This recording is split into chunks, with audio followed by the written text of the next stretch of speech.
Well, guys, this is really simple. We're going to look to Jesus this morning, okay? That's all it is. We'll do it in song, we'll do it in word, we'll do it in deed, right? Lift our hands, kneel. We're going to give you the gospel this morning, too.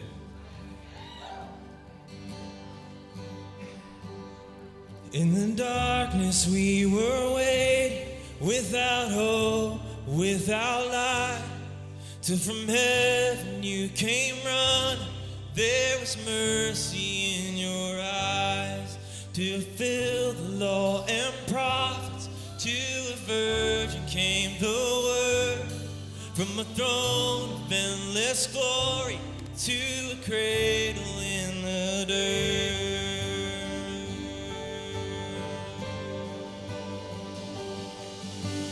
Praise the Father, praise the Son, praise the Spirit, three in one. God of glory and majesty, and praise forever to the King of Kings.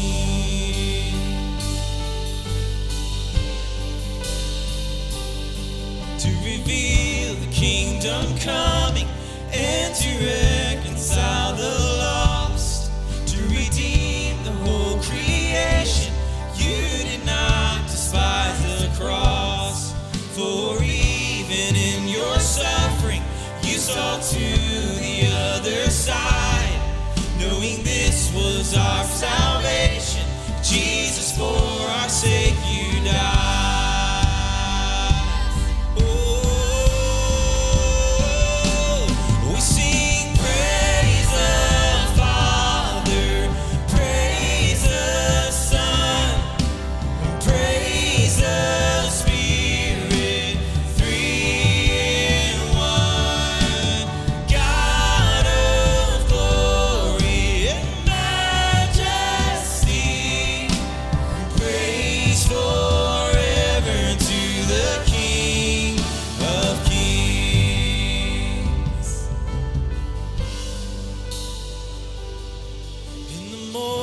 That you rose, all of heaven held its breath, for that stone was moved for good, for the Lamb had conquered death, and the dead rose from their tombs, and the angels stood in awe, for the souls of all who come to the Father are restored, and the church of Christ was born. Then the Spirit lit the flame. Now this gospel truth of old shall not kneel, it shall not fade. By His blood and in His name, in His freedom I am free. For the love of Jesus Christ, who has resurrected me.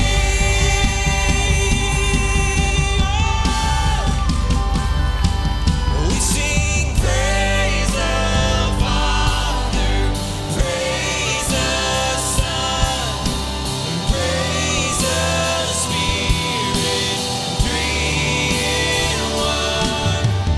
God of glory and majesty, praise forever to the King of Kings. We sing praise the Father, praise the Son, praise the Spirit, three in one. God of glory and majesty,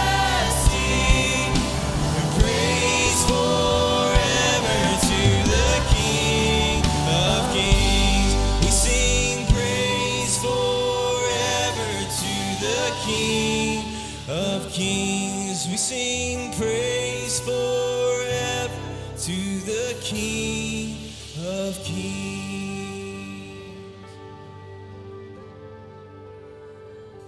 And Hosanna,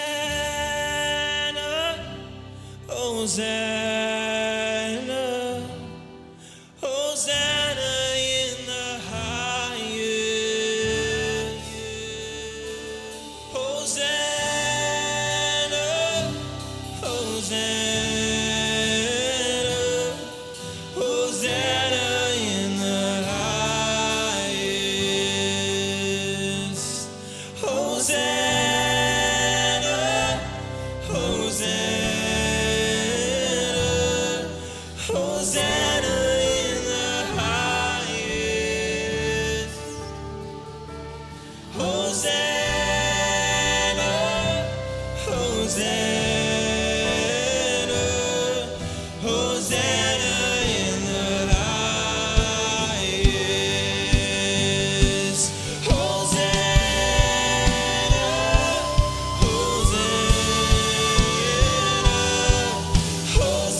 So we sing praise the Father, praise the Son, praise the Spirit, three in one. God of glory and majesty, praise forever to the King of Kings. We sing praise forever to the King of Kings. We sing praise forever to the King of Kings.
And I will worship with all of my heart, and I will praise you with all of my strength, and I will seek you all of my days, and I will follow all of your ways,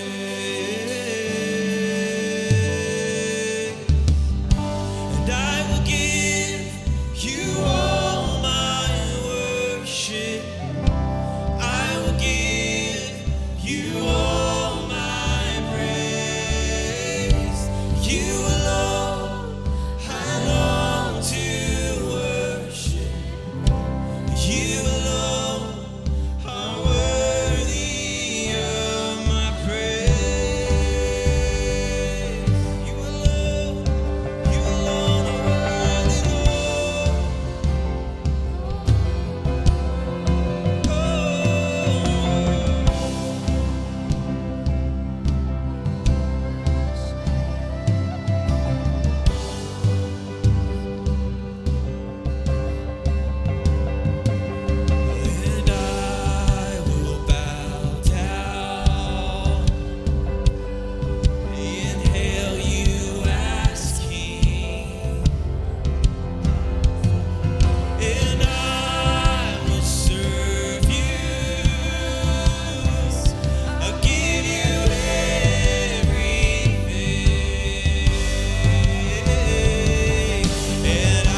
You alone are worthy. You're worthy, worthy, worthy. You alone are worthy. You alone are worthy.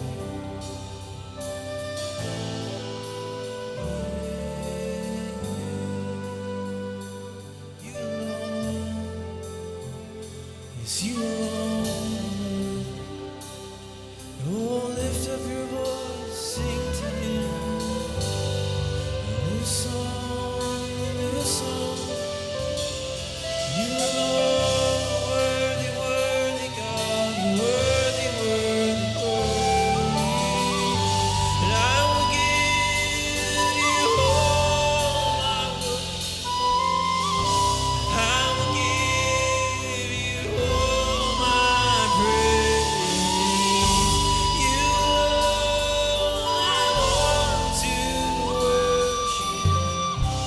You alone are worthy of my praise. We give you praise, we give you praise. Jesus, you are worthy.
Now that I'm yours and you are mine, our love is the secret that I find, and I'll spend forever in the pleasure I found looking in your eyes.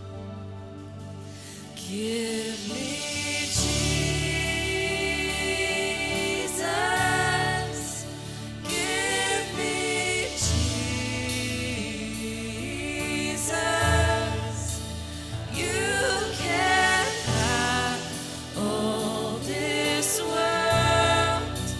you can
nothing else, nothing else, only you.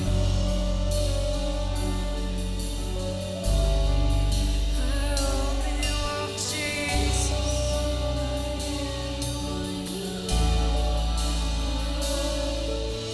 You can have it all, you can have it all. You can have it all, you can have it all. You can have it all, you can have it all, Jesus. And you can have it all, you can have it all. You can have it all, you can have it all. You can have it all, you can have it all, Jesus.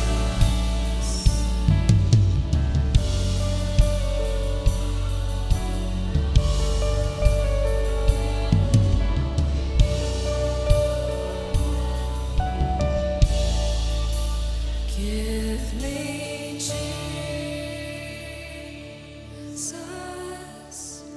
Give me Jesus.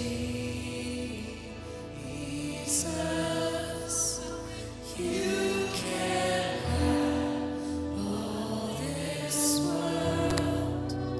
You can have all this world.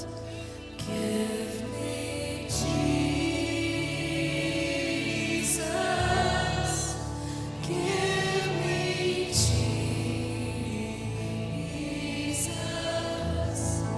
You can have all this world. You can have all this world. Jesus.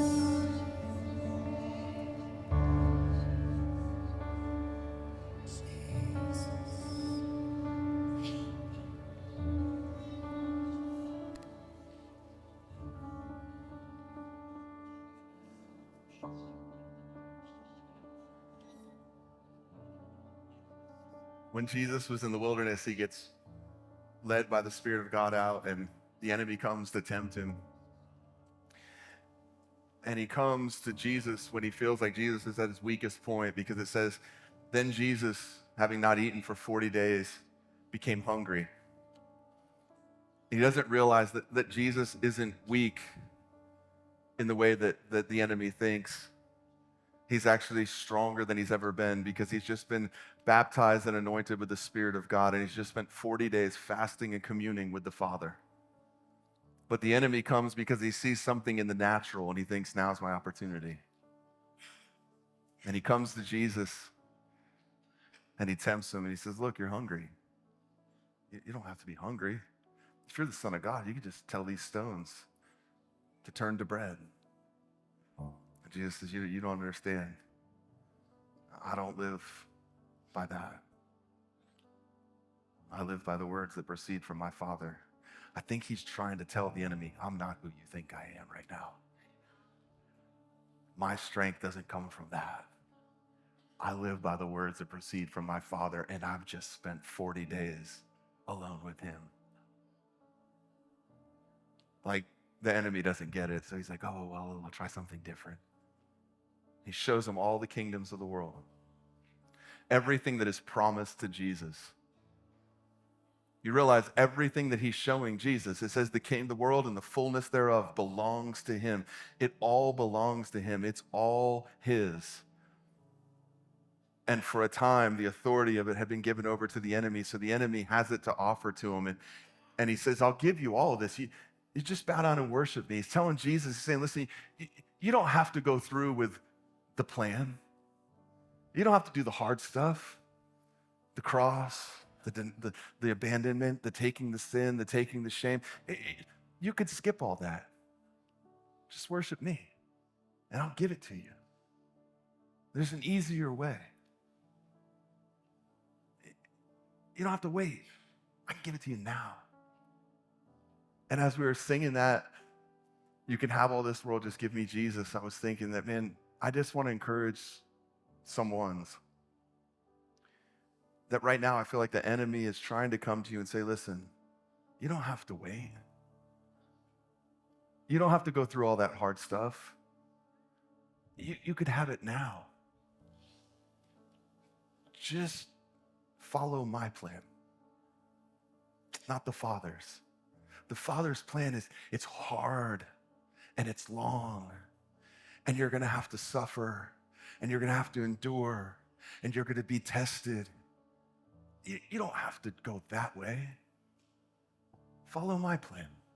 Just follow my voice. You could have it all now. And I just want to encourage you. Let your answer be what Jesus' answer was. I can't bow my knee to you no matter what you promise me. I can't bow my knee to you because my Father's already spoke. And yeah, it's going to be harder. I mean, he's not saying this, but this is what he's saying to the enemy. It's going to be harder, and it's going to cost me, and it's going to be longer. But in the end, I'll have everything that you're trying to offer me, and I'll have my integrity in the process. I'll have my communion with the Father in the process. I won't have to sacrifice who I am and who he's called me to be to have it. I just want to encourage you, God, would you make us people that place to following your voice? Even things that you've promised to us, God, even things that you've showed us are ours, Father, are for us. God, that we wouldn't follow a different plan to try to get there quicker, to try to get there easier, to try to get there without any of the things that we would have to endure following you. Father, would you make us people like Jesus to say, it's already been written. I can't give you a different response because the word has already spoke. And God, I just pray for the people in here, in our Ringe church family or our church family that's watching online, that if someone's in that place right now where the enemy's showing them, you don't have to do it his way. Do it my way. It's easier. It's faster. You can have it now. That you would give them the wisdom and the courage to follow your voice. In Jesus' name, amen.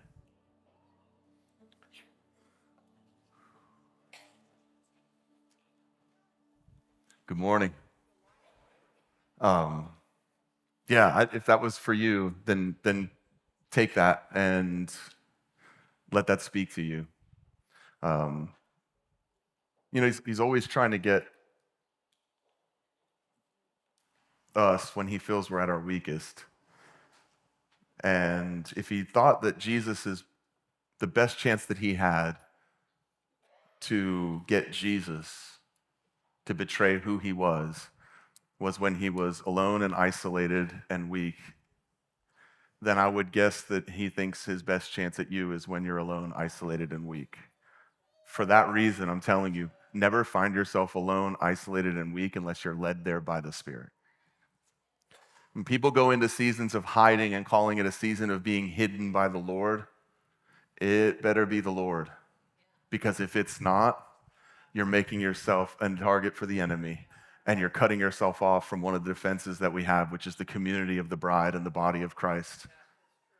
I'm just telling you, if he leads you into a wilderness season, you're going to come out on the other side full of the power of the Spirit of God and with revelation. And you look at Jesus, right? It's like he was actually led by the Spirit of God into the wilderness for a time. And he came out in the power of the Spirit and with revelation. If you're out in a wilderness season, we're waiting for you to come back full of the power of the Spirit, full of revelation and on fire for Jesus. If your wilderness season is leading you somewhere to weaken and die, it's not the Lord that led you there. Run back. I'm just telling you. When you feel that pull to disconnect and disengage from your community, I'm not just talking about here, I'm saying in life, the people that you live life with that are believers, that you know are following Jesus and that wouldn't let you live less than Jesus paid for, and you feel that pull to disconnect and disengage, you just make sure that that's really the Spirit of God leading you there. Yeah? All right, that was free. Turn your Bibles to 2 Corinthians chapter 10.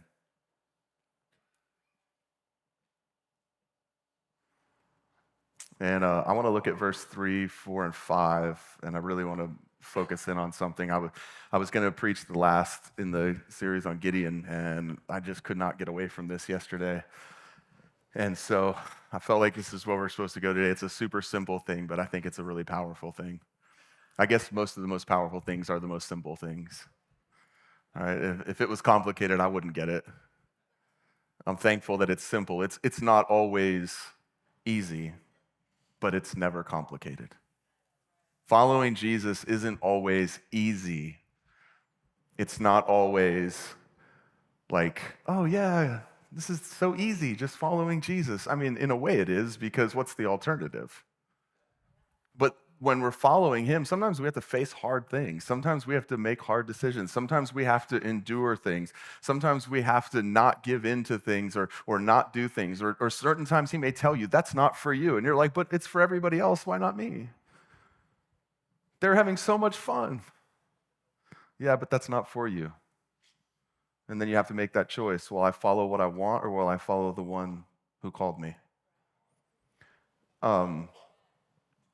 So 2 Corinthians chapter 10, verse 3, Paul's talking to the church in Corinth, and he says, for though we walk in the flesh, we do not war according to the flesh, for the weapons of our warfare are not of the flesh, but divinely powerful for the destruction of fortresses. Your favorite version might say, for the pulling down of strongholds. It's the same thing. We are destroying speculations and every lofty thing raised up against the knowledge of God, and we are taking every thought captive to the obedience of Christ.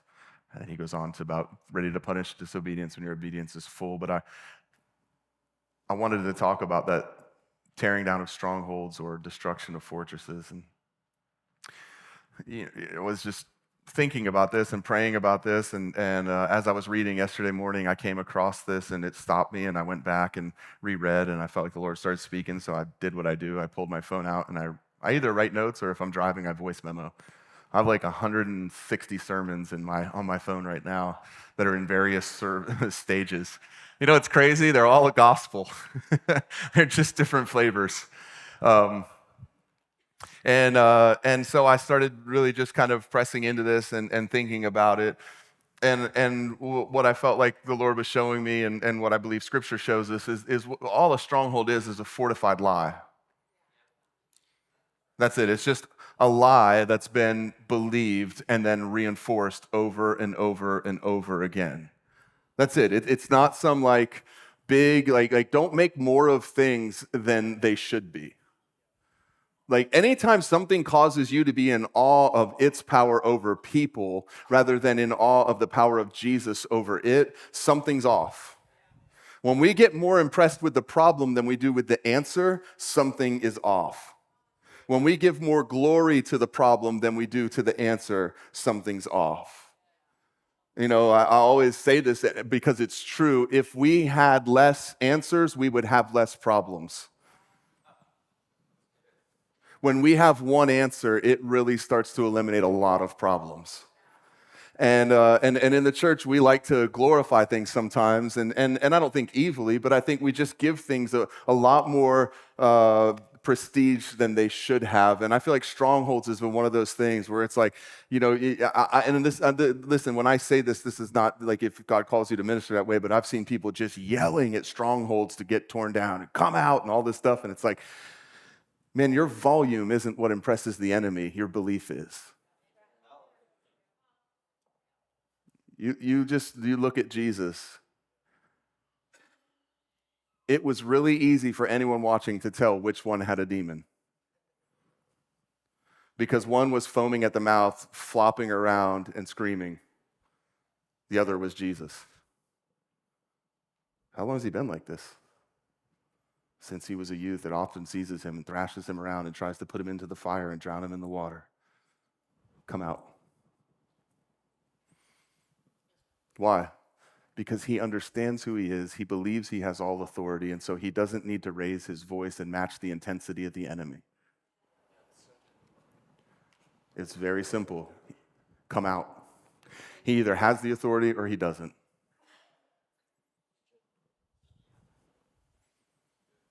And So a stronghold is a lie that's been reinforced over and over again. So we believe a lie, and then we have experiences, we have circumstances, we have people around us, we have wrong belief, we have misunderstandings, we have all these things that come and just continue to reinforce that lie. But it all started with a lie.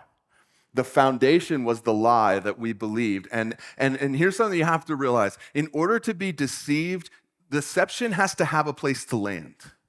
You're not just a walking target open for deception that can be deceived at the drop of a hat whenever the enemy wants to. You are not powerless against deception.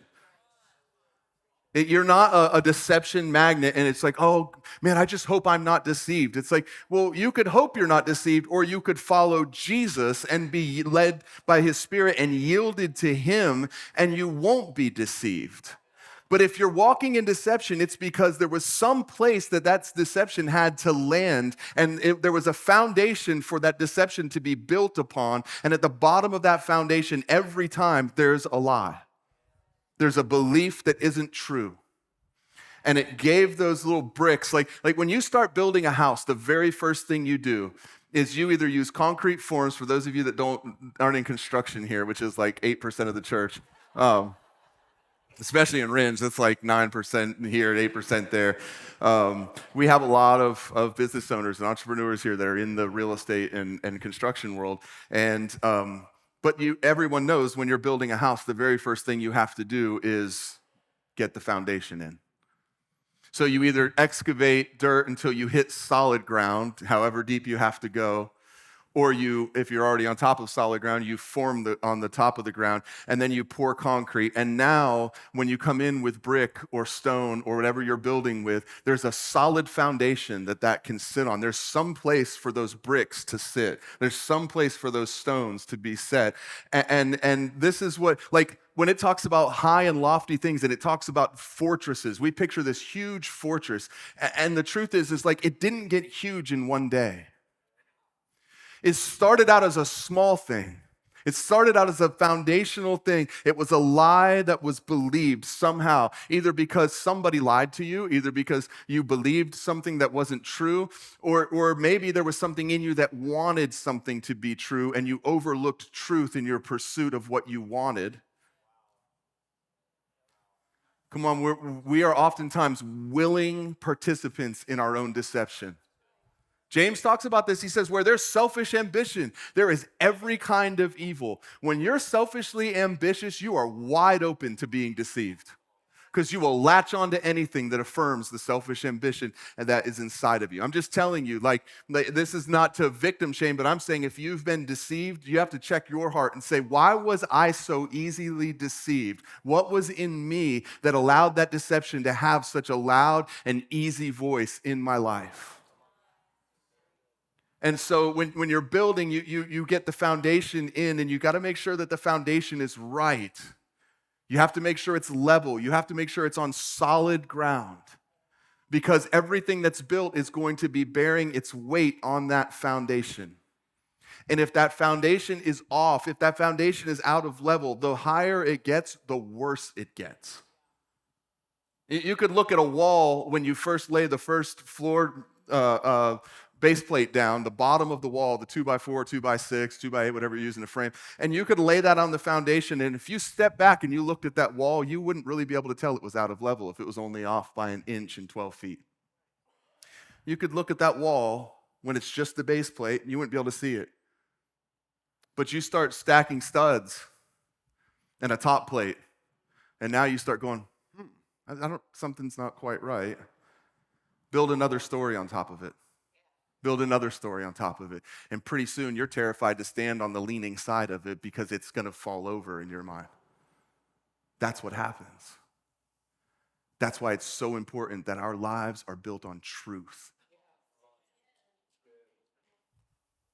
And it's not like a one-time thing where it's like, well, my foundation for my life, I'm born again, so the foundation of my life is Jesus. That's awesome. But what about this area of your life over here? Is the foundation solid in that area of your life?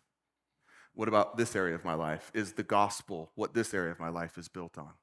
Because some of us will build our foundation, build our belief about salvation, eternity, and all that on Jesus, which is good, which is right, which is true, but then build another part of our life on something else. And we're like, well, I'm following Jesus because I repented and I was born again and I made him my Lord and my Savior. And I know that my sin is forgiven and I know that I'm going to heaven. And that's amazing and that's true. But he doesn't just want to be the foundation of your salvation in that one area. He wants to be the foundation of your life in every area. Is your marriage built on the gospel? Are your finances built on the gospel? Are your relationships built on the gospel?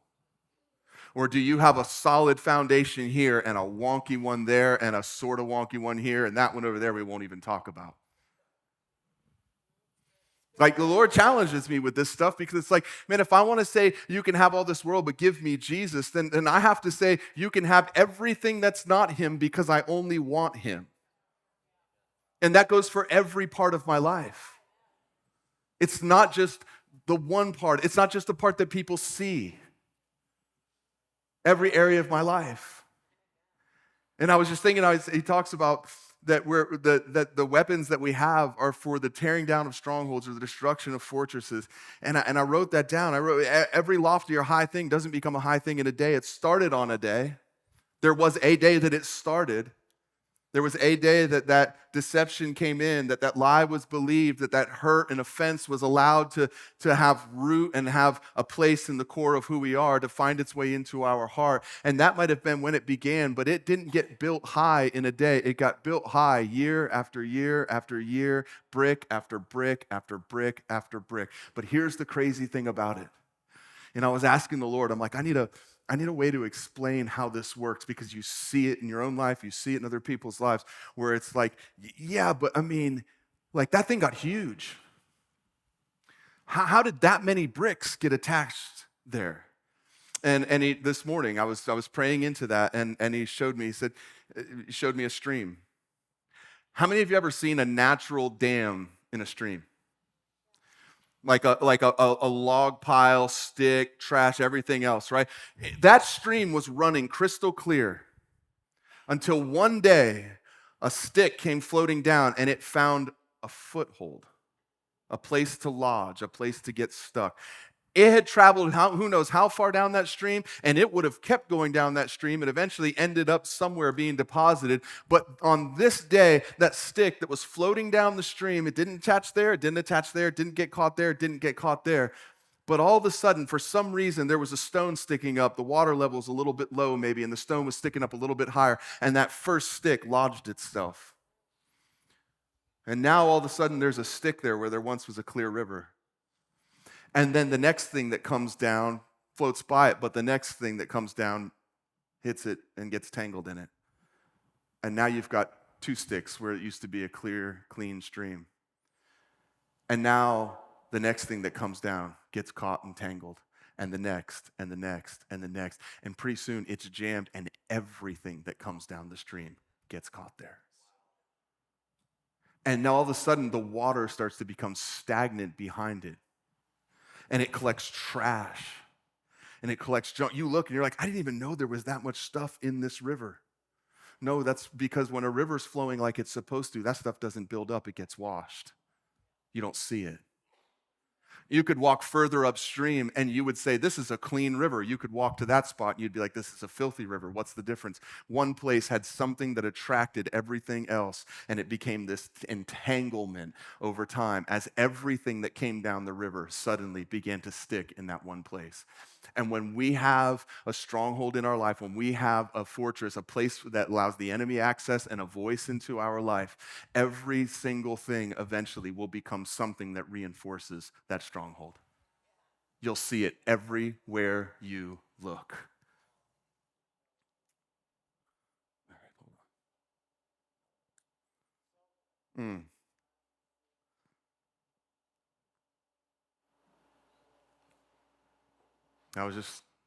on. I'm going to go back and then I'm going to go forward. I think this is what the Apostle Paul was talking about when he said that, like a wise master builder, I laid a foundation that was Jesus Christ. and no man can build on anything but that foundation.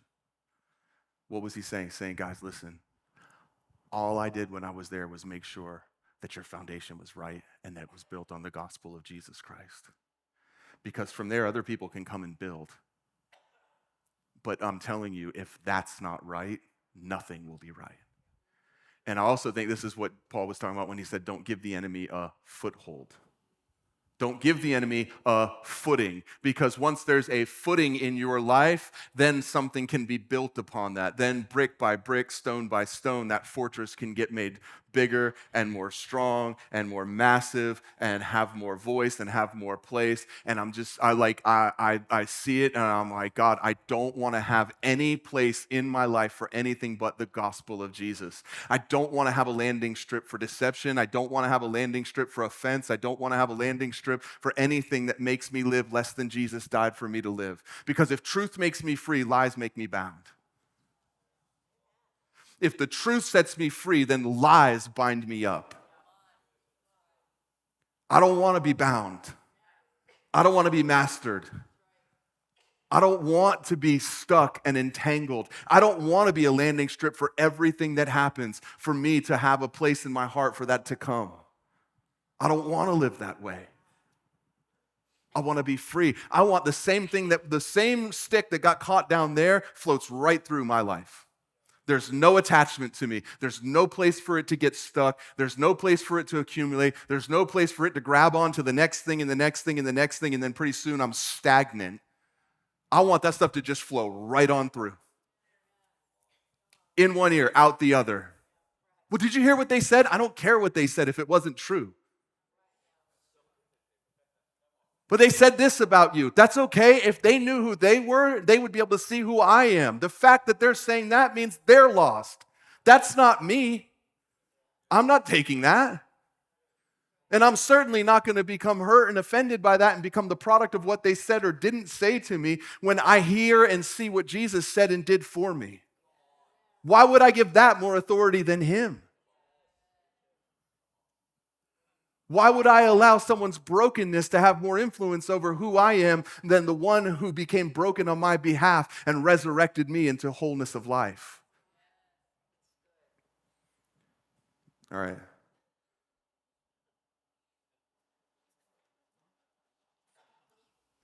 I was thinking about Gideon because I was like, but I told them I was going to finish this series, and I will at some point.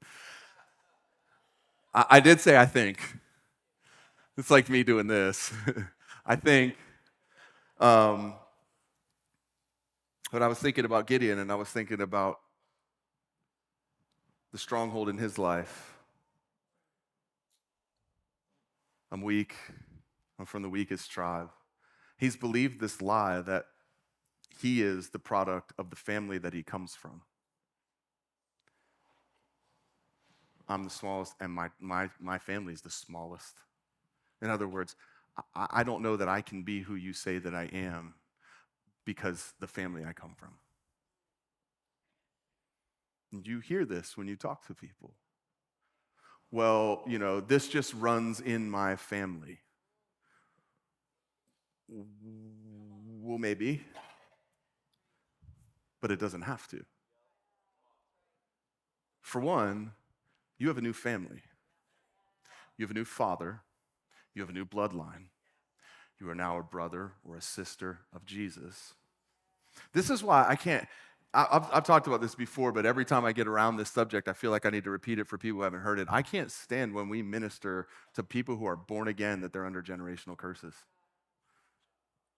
How could you be under a generational curse when generational curses are found in the Old Testament? It says the sin of the father will be visited upon the second and the third generation. Okay. So that was true in the Old Covenant before you could be born again. But you're born again. And you're no longer a descendant of the first Adam. You are now the product of the obedience of the second Adam.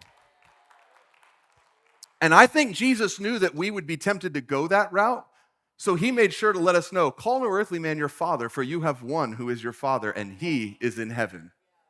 So if the power of a generational curse is that the sin of my father is passed down to the second and the third generation, and he is my father, how many curses are coming my way because of the sin of my father? None, except for the ones that I believe and give place to. And now I've got a stronghold of my own making because I believed a lie that's contrary to Scripture. And I've opened myself up to deception, and I live actively under the weight of that deception. And it might as well be true because I've said it's true for me. I promise you, the minute you stop agreeing with that lie, its power over you is broken. The minute you believe truth, that's why it's so important that we know the truth, because that's what sets us free. Someone could pray for you every single day at the altar for this generational curse to be broken. If you don't believe that you're not cursed because of the sin of your father, but are blessed because of the righteousness of Jesus and the obedience of Jesus, it's not leaving. Because it's not there from your father, it's there from your unbelief and your wrong belief. That lie has allowed that foundation to be set. And then the rest of your life, every single stick that comes down has a place to land. So when something doesn't go right, or you make a bad decision, or you make a wrong choice, well, that's because of, and it's like, man, at some point we got to stop giving more credit to our father than we do to our father. And that's just one example. And listen, I don't think people that minister that stuff have evil, wicked hearts. I think they believe a lie. I think they're just passing on what's been taught to them. I'm telling you right now, is there anyone in here right now that you actively came into this room believing that you are under a generational curse? Anybody? Don't be ashamed if you are. Like, it's that fast. Yeah? Okay. Well, I'm glad I preached it. If there's anyone in Ringe right now that's listening to this, if you believe this, let me just tell you, look, I want to just talk straight to you. I could pray for you, but that wouldn't change you, because everyone else that prayed for you didn't change you. I can't change you. The truth can. Jesus became the curse on your behalf, for it is written, cursed is every man, hold on, who hangs upon a tree. He became every curse that was coming your way, not just for the sin of the people who lived before you, but for the sin that you would commit. He became your sin so that you might become the righteousness of God in Christ Jesus. Are you born again? You're a new creation. All things have passed away, and the new has come. You have one. Call no earthly man your father. That doesn't mean you don't honor your dad. I honor mine. I love him to death. But I'm not expecting my life to be the product of what he did. I'm expecting my life to be the product of what my Father in heaven did for me. That's what Jesus is talking about when he says, call no earthly man your father, for you have one who is your father, and he is in heaven. Oh, and by the way, he's perfect, never sinned, blameless. Here's the other thing. If we quote that, and you have to go back 2 or 3 generations to try to find the sin, why don't we just quote, and the blessing of righteousness is to 1,000 generations to them that believe? Certainly somewhere in 1,000 generations in your past, somebody believed. But I just want to tell you that, and I want to tell whoever's listening to me in Ringe, or whoever's watching right now, wherever you're at, you do not have to live under a curse because broken people did broken things in your family's lineage. You don't search your family tree to find out what's wrong with you. You look to the one who hung upon a tree to find what's right. I promise you that.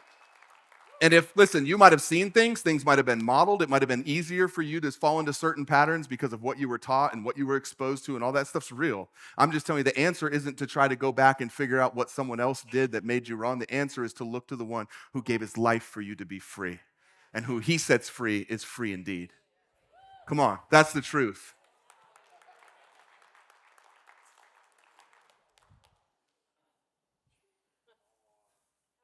I remember I started preaching that like 10, 12 years ago, and it was like I'd ask that question, half the hands would go up.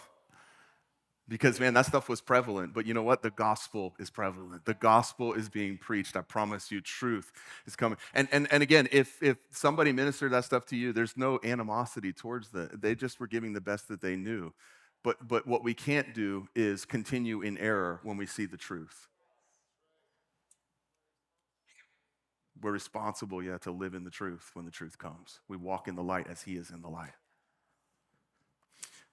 I was thinking about Gideon, and I was thinking about this stronghold that he had, and I'm How could I be what you say? How could that be true? I'm from this family and I'm the smallest, I'm the weak, all this stuff and da da da. And then I realized, I'm like, man, he had this stronghold, he had this fortress inside of him. And I was thinking about how many people want to go out and destroy the work of the enemy out there without allowing God to destroy the work of the enemy in here. So what did he do? He spoke truth to Gideon. That replaces the lie. What was he doing? He's saying, Gideon, I'm going to tear down that wrong belief you have about yourself by telling you the truth. And Gideon, if you'll believe it. If you believe it, Gideon. If you believe it. If you'll let what I said about you be what you believe rather than what others have said or even what you've said about you. Then all of a sudden now you have a new fortress that's being built. And it's the one that I will say of the Lord, he is my fortress and my strength. Because what's inside of you, that's your fortress, your refuge that you run to, will be the truth that I've spoken over you. So when you're tempted to feel afraid, Gideon, you'll have this fortress inside of you that's built on my word that you retreat into, and you can't be afraid anymore because I'm there with you. But he had to make sure that Gideon had the lie tore out of him and truth replaced before he could send him to his father's house to tear down the lie and replace it with the altar of God. Think about it. Gideon is literally destroying a lofty, high fortress that has been built to Baal. He's tearing it down. And God didn't just say, tear it down. God said, tear that down and build an altar to me. Tear out the lie, but rebuild it with truth, Gideon. And you do that first in your heart, then you're capable of being someone who can do that for others.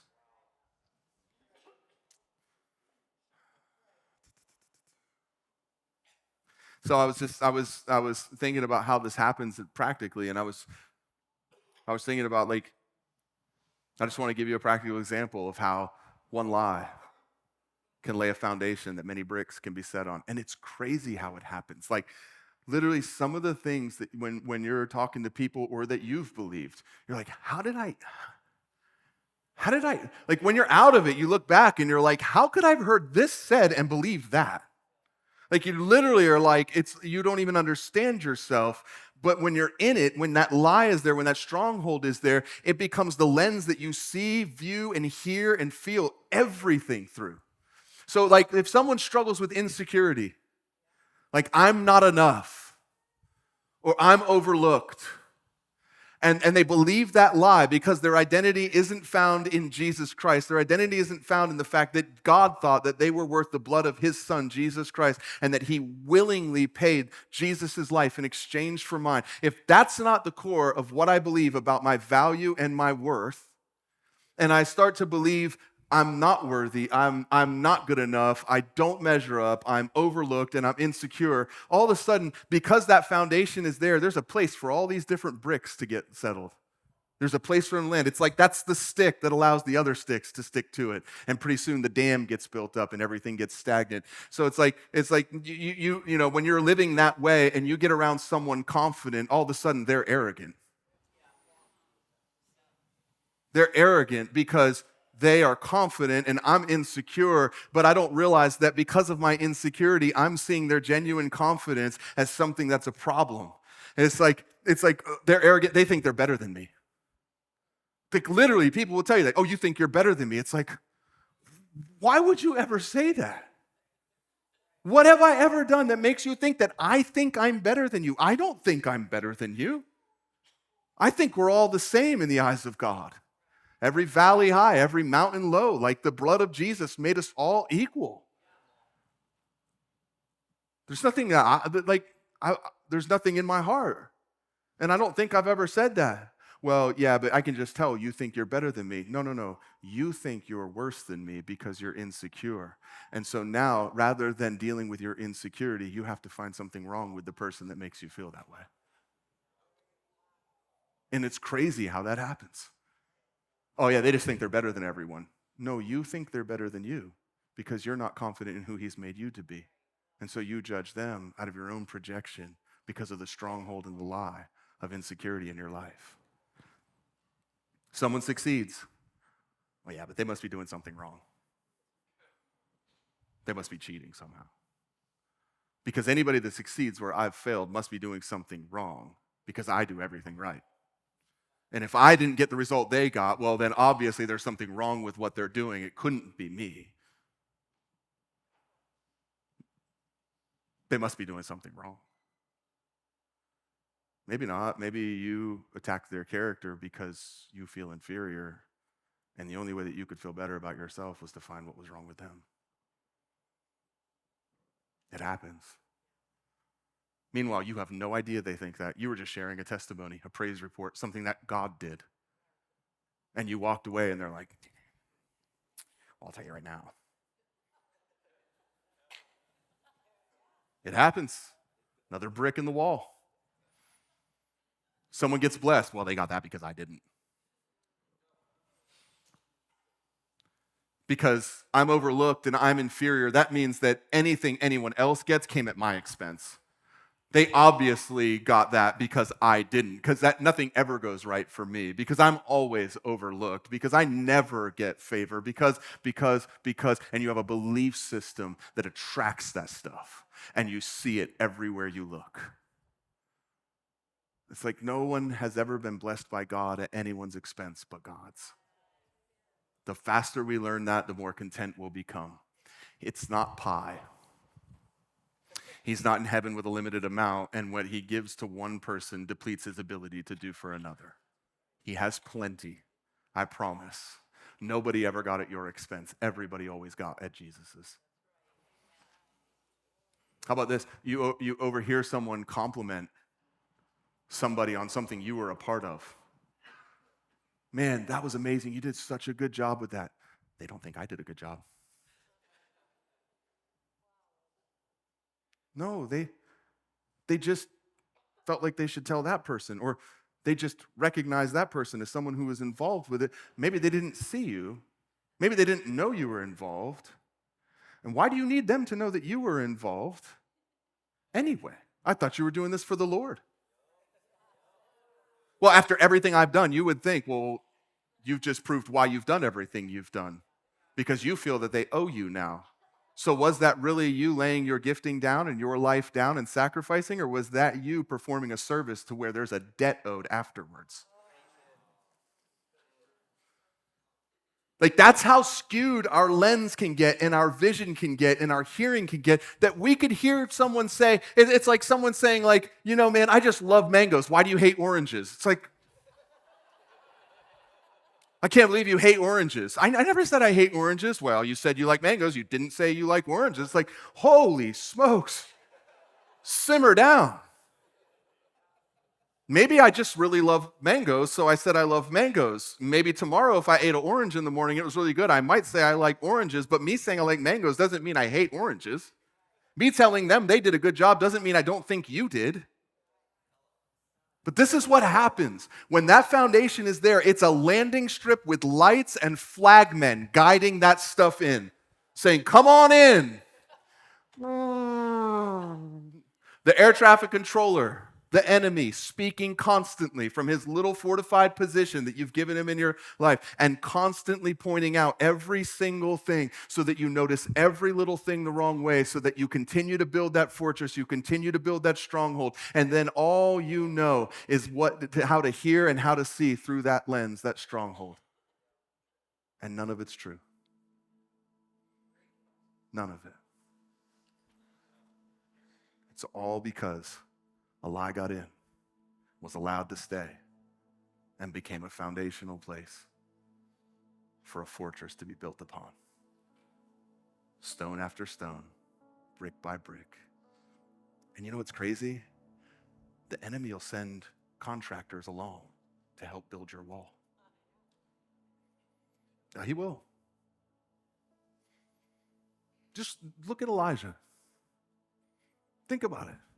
Elijah has probably one of the most amazing days that any man has ever had in the history of the world in one day.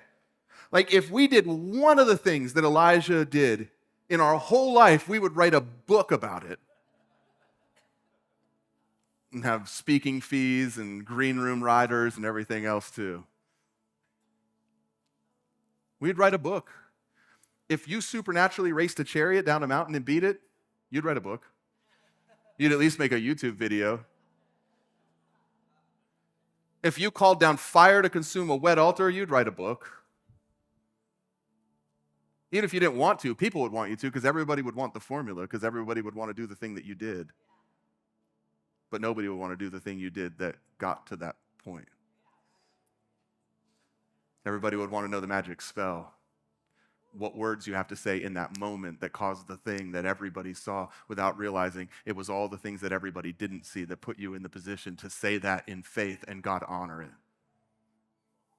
It happens. I'm just saying, not here, not in America and the church today, but you can imagine it's happened over the years.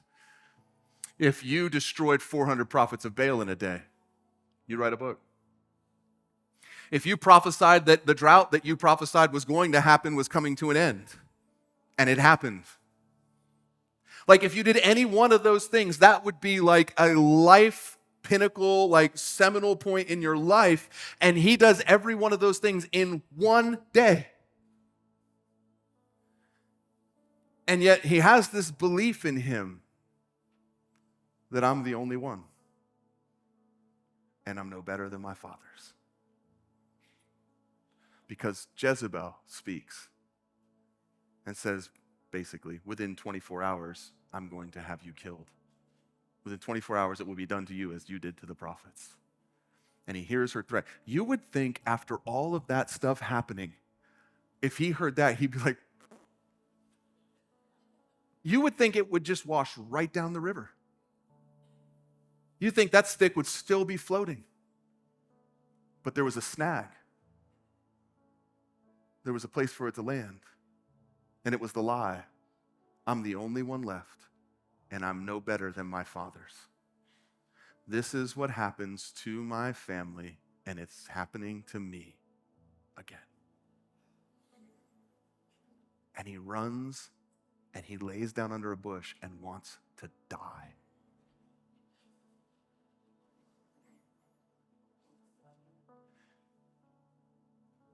What happens? The Lord sends a messenger to speak to him. Why?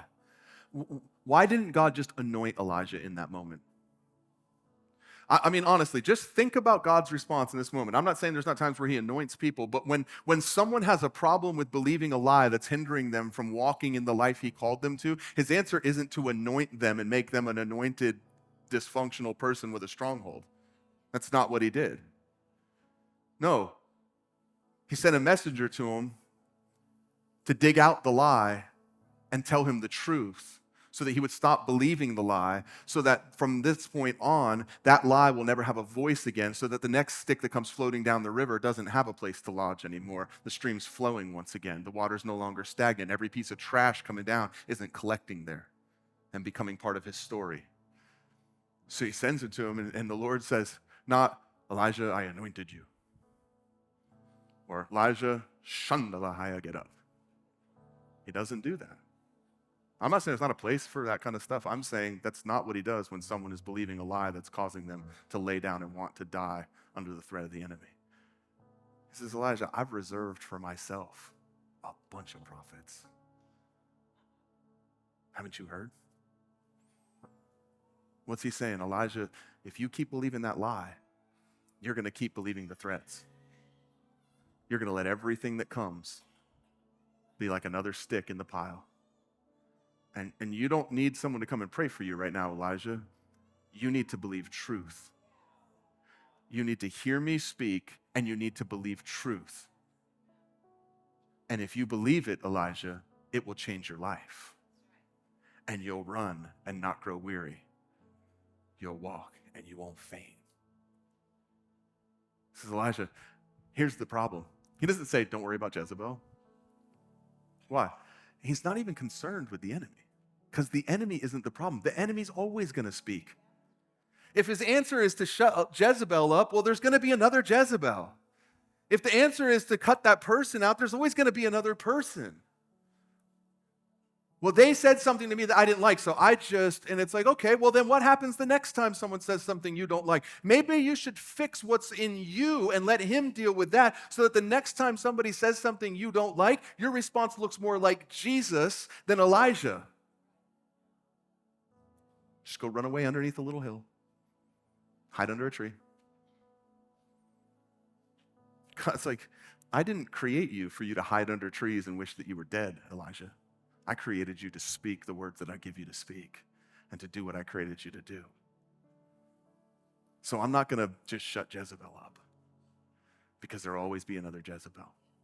I'm going to fix the reason that Jezebel has such a place of influence when she speaks, so that 1,000 Jezebels could speak and it wouldn't change you. That's what he wants to do in us. And I want to encourage us as a church family. Like, this isn't a witch hunt. Like, I'm not saying, all right, you need to start doing a witch hunt, anything, but if there's a repetitive thing that keeps popping up in your life, or there's something that you just can't seem to find freedom from, or you have this filter where, you ever notice two people could hear the same thing and one person walks away happy and the other person walks away angry? That's a stronghold. That's a distorted way of hearing and seeing, or a lack of truth that even if they meant it bad. I always tell people this. I'm like, look, if someone says something to you, you could take it one of two ways, and one makes you happy and one makes you angry. Choose the one that makes you happy. That way, even if they were trying to make you angry, they become your encourager. Like, I had people say stuff to me, and I'm pretty sure they meant it as a dig, and I'm like, thank you so much. Because I'm just going to choose to take it the best way. Why? Well, for one, a kind word turns away anger. So when I respond with kindness, if they were coming with anger, it turns it away. But for two, I'm not leaving there with their crap. I'm leaving there with their encouragement, whether they like it or not, and there's nothing they can do about it.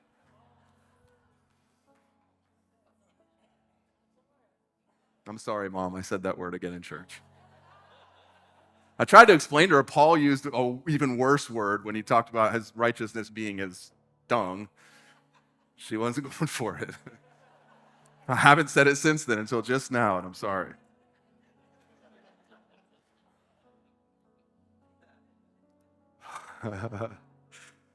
Man. Okay, sweet.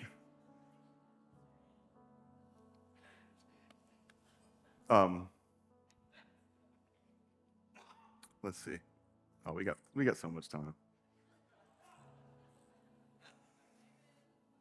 I just yeah.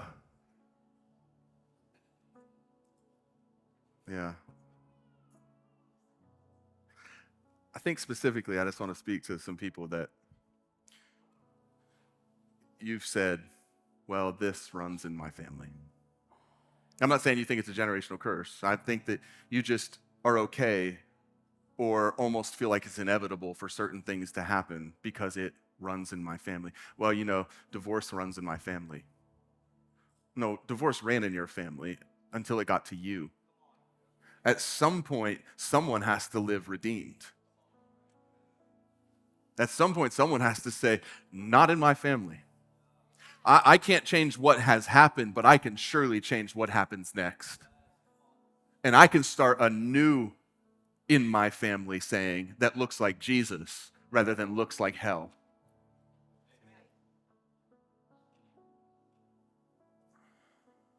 Yeah. If that's you and you've, well, just period. If when I'm talking today, because here's the thing, just like the enemy will hire subcontractors to come help build the wall, God will send subcontractors to come and help tear down the wall. It'll be someone speaking truth to you in love, telling you that's not true. That's not who you are. That's not what Jesus said. That's not why he died. Those kind of things to you. If while I've been talking, you feel like, man, I can see some of that in my life.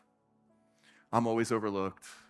I always get done wrong. Nothing ever goes right for me. Well, just in my family. I mean, you hear people say, like, well, obesity just runs in my family. I might step on some toes here. I'm just telling you, you do not have to live with a condition, a physical condition that supposedly runs in your family, even if it ran in your family. You don't. And a lot of times the answer isn't prayer. The answer is self-control. The answer is different choices. We would need a lot less prayer for healing if we would just eat a little bit more broccoli. And people get mad at me when I say that. And they're like, so you're saying that we shouldn't pray for, no, I pray for the sick, but I'm just telling you right now, you're not gonna be around to pray for the sick if you don't make choices that are healthy now that impact your life. It's just the truth. Like God created our bodies to run a certain way. And I'm not I'll preach a sermon on it sometime, but I'm just telling you right now, you were not created to walk around feeling out of shape, unhealthy, and sick constantly. You were not created that way. And I know people get some people will probably get bothered by this. I'm just telling you, like, sometimes it doesn't come down to the attack of the enemy, it comes down to the choices we make. Self-control is a gift of the Spirit. It's not a human effort. Submit it to Him. See if it doesn't change. Please don't take that harshly. I see it in my own life. I see the results of choices I make. I see the results of choices I don't make. There's nothing spiritual in the sense of like, well, that was an attack of the enemy. It's like, no, that was an attack of Debbie cakes. But I just real quickly, I do want to just encourage you with this. There is nothing coming your way from upstream that has to stay if you can't find it in the Father or in Jesus. It's just the truth. You can give it a footing. That's why Paul said, don't give the enemy a foothold. He can't take one, but he'll take every one you give. There's nothing that has to be in your life that Jesus paid for you to be free from. Nothing. It's just the truth. And this isn't a witch hunt. It's not like, oh, I got to start figuring out. No, God's faithful to bring stuff up. He really is. If in humility we actually humble ourselves and say, Father, I keep running into this. Well, show me what's wrong. What am I believing that's given this a place to land? What am I not believing that's given this a place to land? You don't have to witch hunt. He's faithful. He'll show you. I remember one time, real quick story. I was at my house, and I've killed a bunch. I'm like a copperhead slayer, and I actually love snakes. And non-venomous get a free pass. I'll catch them, put them in our wood pile. I want them to stay. But venomous snakes, they get the shovel. And so I was walking in my yard, and I saw a copperhead, and I went over and cut its head off, and I went and got a mason jar, put it in the mason jar, and brought it inside and was showing the kids and showing Patty, and then I went and threw it in the dumpster. And the next day I was walking in my yard. This was years and years ago. I was walking in my yard, and right near where I had killed the other one, there was a copperhead laying there. I went over looking at it, and I realized it was dead. Its head had been smashed. And I was like, what the heck? I chopped the head almost off the one I killed, and I put it in a mason jar and threw it in the dumpster. So I went and got a shovel, and I scooped it up, and I'm walking it over to the dumpster. I open up the dumpster, I dump it in, I look, and sure enough, there's the one I killed the other day. And I was standing there just puzzled by this, and I heard the Lord say, Roy, if you'll be faithful to kill the ones you see, I'll be faithful to kill the ones you don't. Listen, the gospel will destroy strongholds that you don't even know are there if you believe it. You don't have to witch hunt, but if the Lord shows you something, deal with it.